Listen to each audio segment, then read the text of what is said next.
कहानी ठीक वहीं से आगे बढ़ती है जहां पिछला अध्याय समाप्त हुआ था।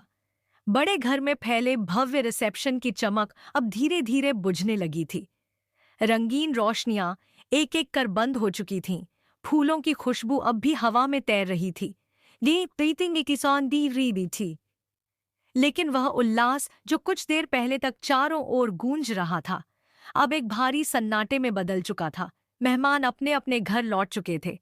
संगीत की धुनें खामोश हो चुकी थीं, पर उस विशाल हवेली की दीवारों के भीतर भावनाओं का शोर अब भी थमा नहीं था। बाहर से सब कुछ शांत लगता था, लेकिन अंदर कई दिल टूट चुके थे, कई सपने बिखर चुके थे और कई रिश्ते अब अपने अंत की ओर बढ़ चुके थे। बालकनी में अर्जुन और अहाना एक दूसरे का हाथ थामे खड़े थे। सामने फैला शहर रोशनियों से जगमगा रहा था, जैसे हर बल्ब किसी नए सपने का प्रतीक हो। ठंडी हवा उनके चेहरे को छू रही थी, लेकिन उनके बीच की खामोशी किसी तूफान से कम नहीं थी। अर्जुन ने धीरे से अहाना की ओर देखा और बेहद सादगी से कहा, हाँ, कि जिंदगी चाहे कितनी भी मुश्किल क्यों न हो जाए, वह कभी उसका साथ नहीं छोड़ेगा।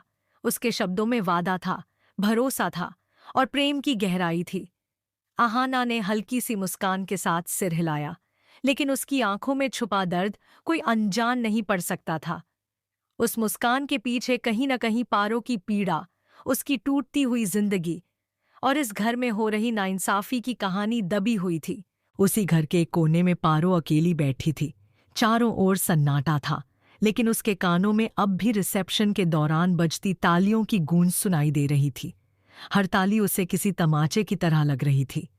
उसका मन बार बार उसी पल में अटक जाता जब उसने पोल्टू की दूसरी शादी का सच जाना था। उस क्षण उसे यह एहसास हो गया था कि यह केवल अपमान नहीं है, बल्कि उसकी पूरी जिंदगी के साथ किया गया सबसे बड़ा धोखा है। वह चुप थी, लेकिन उसकी चुप्पी के भीतर वर्षों का दर्द, अपमान और अनकहे सवाल उफन रहे थे।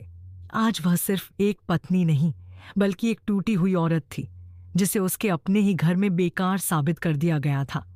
अगली सुबह जैसे ही सूरज की पहली किरणें बड़े घर की खिड़कियों से भीतर दाखिल हुईं, पूरे माहौल में एक अजीब सा बदलाव महसूस हुआ। रात की उदासी के बाद सुबह किसी नए संघर्ष की शुरुआत लेकर आई थी। अहाना तैयार हो रही थी। उसने अपनी ऑफिसर वाली साड़ी पहनी हुई थी, चेहरे पर आत्मविश्वास की चमक थी और आंखों में एक ऐसा सपना जो सिर्फ उसका अपना था।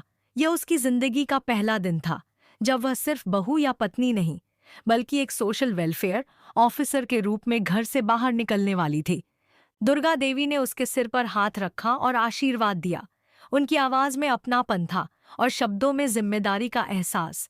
उन्होंने कहा कि अहाना सिर्फ नौकरी करने नहीं जा रही, बल्कि वह उन तमाम औरतों के लिए एक मिसाल बनने जा रही है जो आज भी दबे स्वर में जीने को मजबूर हैं। अहाना ने मुस्कुराकर उनके चरण छुए और कहा कि बिना मां के आशीर्वाद के कोई भी सफर पूरा नहीं हो सकता। अर्जुन यह सब दूर से देख रहा था। उसकी आंखों में गर्व था, सम्मान था और उस पत्नी के लिए प्रेम था जो अपने दम पर एक नई पहचान बना रही थी। लेकिन जैसे ही अहाना घर से बाहर निकलने को हुई, ठाकुर जी की तीखी और जहरीली आवाज ने पूरे माहौल को चीर दिया। उन्होंने गुस्से से कहा कि समय आने दो, ये ऑफिसर वाली अक्ल भी निकाल दी जाएगी। अहाना एक पल के लिए रुकी। उसने पलटकर बिना किसी डर के सीधे ठाकुर जी की आंखों में देखा और बेहद शांत लेकिन दृढ़ स्वर में जवाब दिया कि समय उनका भी आएगा, और जब आएगा तब उन्हें खुद दिखाई देगा कि घर और काम दोनों संभालना उसे अच्छी तरह आता है। ठाकुर जी का चेहरा गुस्से से लाल हो गया, लेकिन अहाना बिना डरे वहां से आगे बढ़ गई। इसी बीच हॉल से अचानक तेज आवाज सुनाई दी। सभी की